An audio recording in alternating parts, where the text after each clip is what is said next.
Sore abangku Bang Kemas. Sore. Bang, gimana Bang menanggapi ricuhnya polemik skincare ini yang terjadi antara Sheila Shauqiah dan Doktif Bang? Abang melihatnya polemik ini yang disebabkan oleh salah satu skincare yang direview oleh Doktif akhirnya melebar kemana-mana jadi permasalahan hukum dan saling lapor. Gimana Abang menanggapinya sebagai seorang praktisi hukum?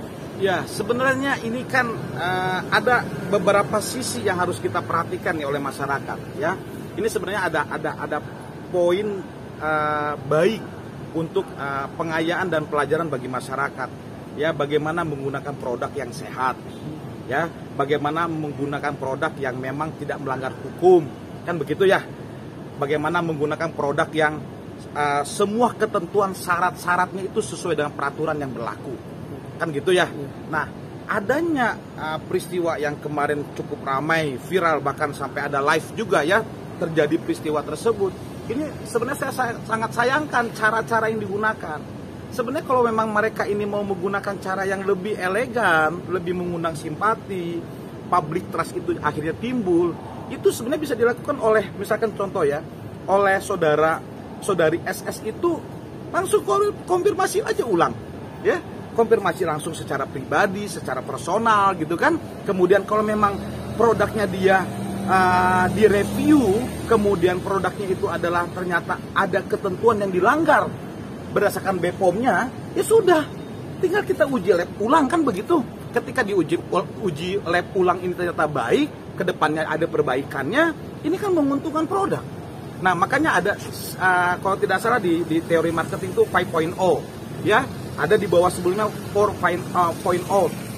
Jadi bukan mengenai produknya, tetapi bagaimana perilaku konsumen terkait produknya. Ini kan perlu kemasan yang cukup elegan gitu loh di antara pihak, khususnya sih kepada pemilik ya skincare, karena kan dia punya otoritas, dia punya kemampuan, sarana infrastruktur yang cukup untuk bisa dia perbaiki, yang akhirnya kan public trust. Kira-kira dengan cara-cara seperti itu, ya, saya kembalikan kepada masyarakat, apakah itu menjadi public trust?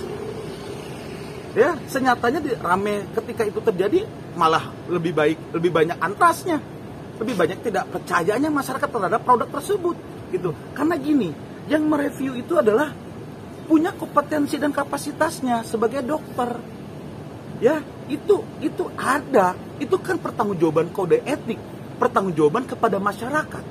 Ya, untuk menjaga kesehatan masyarakat kita secara nasional. Itu kan ada kode etiknya, Mas.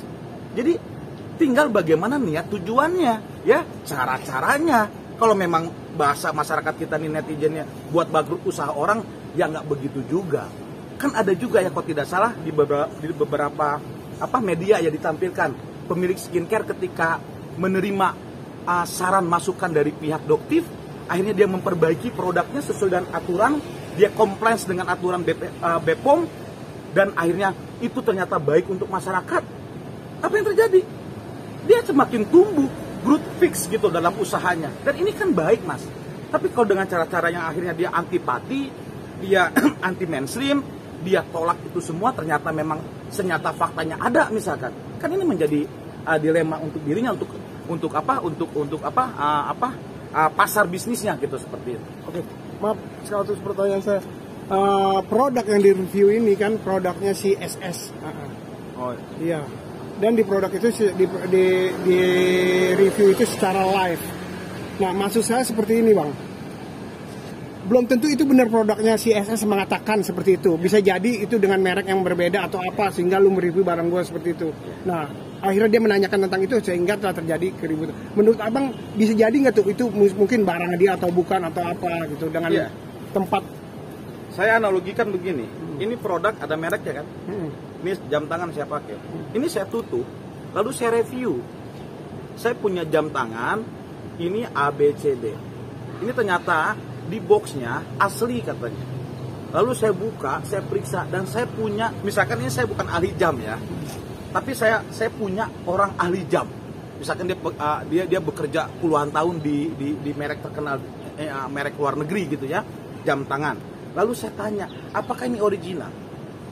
Ya, saya berniat untuk memberitahu kepada masyarakat produk original tuh apakah asli original atau ternyata originalan. Paham nggak? Saya nggak punya keuntungan di sini. Saya nggak dapat keuntungan. Ini informasi publik. Ya, memang kita punya undang-undang perlindungan data pribadi ya, sekali lagi. Kita ada undang-undang informasi publik. Kita punya undang-undang informasi publik. Apa saja yang boleh disampaikan kepada publik, apa saja yang tidak boleh. Salah satunya apa? Tidak boleh menyampaikan dan undang-undang ya informasi publik. Itu soal legalitas kepemilikan rumah dan tanah seseorang. Itu nggak boleh ditunjukkan warkanya kepada masyarakat umum, nggak boleh mas. Itu wajib di pengadilan, contohnya begitu. Tapi ini kan bukan yang dilarang oleh undang-undang. Saya tidak menyebutkan merek loh. Misalkan ini merek, mohon maaf, ACD gitu ya. Tapi kan saya tidak menyebutkan merek itu. Lalu merek itu pun saya tutup. Lalu direview oleh sahabat saya yang memang ahlinya. Akhirnya dinyatakan ini tidak asli. Karena kriteria asli itu adalah A, B, C, D. Salah tidak? Apakah saya melanggar hak merek atau hak dagangnya seseorang? Produknya seseorang?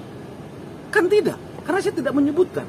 Kalau ternyata indikasi model dari jauhnya itu mirip produk A, ya, dan pemilik A itu merasa itu produk dirinya, silakan konfirmasi.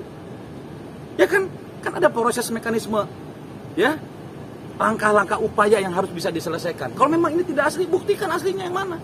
Kan begitu. Nah ini coba sedikit menganalogikan dari peristiwa yang kemarin terjadi gitu loh maksudnya. Oke bang, ini kan terjadi akhirnya triggernya meledak dan saling melapor, ya kan, terjadi persekusian terhadap Doktif dari SS sendiri. Ini gimana nih, kan laporannya berlapis nih dari Doktif sendiri, pelecehan, ancaman, ITM mungkin pencemaran sampai persekusian, dan akhirnya pihak SS juga melaporkan pencemaran. Ya bang melihatnya seperti apa sih sebagai ini kan dari awal review skincare jadinya akhirnya saling lapor nih, dan bagaimana nih menurut abang? Ya, sekarang pertanyaan masyarakat juga bisa kita kembangkan dan jawab ya untuk saat ini yang terjadi peristiwa kemarin. Siapa yang paling diuntungkan dalam hal ini? Apakah ada yang diuntungkan semua pihak? Dengan cara-cara barbar misalkan, dengan cara-cara premanisme, dengan cara-cara anarkis, ya, dengan cara-cara emosi yang tidak terkendali. Pertanyaan saya secara pribadi, adakah yang diuntungkan di sini? Ya, apakah semakin lebih mulia mereka di antara kedua belah pihak? Kalau memang punya niat kebaikan untuk masyarakat, maka tidak perlu berdrama gitu ya, tidak perlu bermanuver. Sudah sampaikan apa adanya untuk perbaikan dunia atau industri kosmetik lah di Indonesia yang sedang tumbuh. Dan juga ini juga otokritik kepada para pemilik-pemilik nih, mohon maaf ya, flexing sana sini. Untuk apa pertanyaan? Ya, masyarakat kita ini coba lihat di BPS deh. Masyarakat yang mayoritas kita ini bukan kelas menengah ke atas, Mbak. Kita ini kelas menengah ke bawah. Ya, middle class kita tuh lebih banyak ke bawah malah. Apakah dengan flexing itu membuat dia semakin hebat gitu ya, semakin mulia? Kan tidak juga. Apakah nanti niatnya sombong, ujub ya gitu kan? Itu justru adalah karakter-karakter yang tidak akan pernah abadi gitu ya. Selama kita masih hidup di dunia. Yang akhirnya kan terjadi juga ada beberapa peristiwa di Sulawesi kalau tidak salah ya. Pemilik skincare yang akhirnya tertangkap ya, terjerat kasus pidana ya, karena mungkin bisa saja ada keterkaitan perkara-perkara yang lain.